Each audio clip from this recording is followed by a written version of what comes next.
For Zuzana Janozova, growing up in communist Czechoslovakia in the 1960s and 70s was the best life she could imagine. That was until her brother died in a horrible motorcycle accident. What caused the accident? The communist police force had driven Zuzana's brother off the road and simply left him there to die. There was no respect for one single human life in communist Czechoslovakia, Zuzana told me in a recent interview, in which she shared her experiences about life behind the Iron Curtain. Her tale is a warning to anyone flirting with socialist promises. Communism's track record is both horrifying and obvious for anyone who reads 20th century history. The nearly 100 million dead speak to the devastation unleashed on nations under the thumb of this system. So why are communism and socialism enjoying a renewed, even romantic interest in the Western world these days, especially among younger generations? According to Zuzana, it's because young people have not seen the flaws of communism firsthand and have been fooled by the ideology's attractive new coat of paint. The promises of socialism are huge and often persuasive, guaranteed jobs, stability, and security.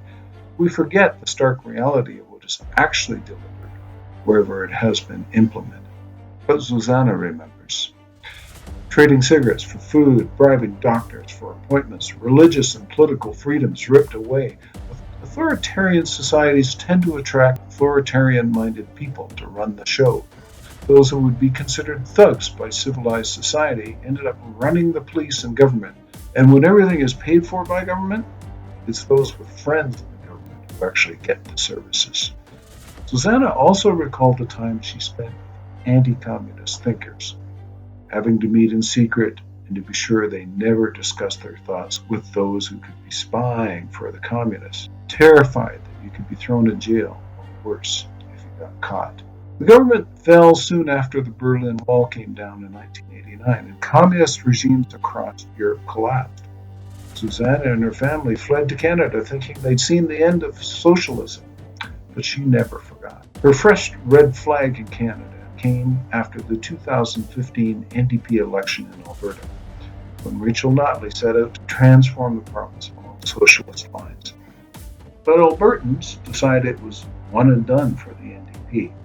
However, the trend has taken hold across the country. A shocking 58% of the population currently have a favorable view of socialism.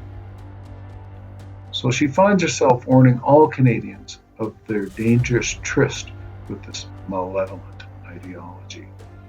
She sees the trend coming out most strongly in the new Green movement, which slanders and attacks anyone who questions the dominant ideology as climate deniers.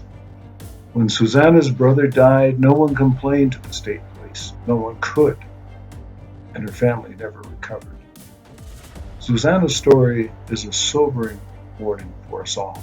I'm Doug Furby. Please read my story, New Communism, Old Fears, in C2C Journal.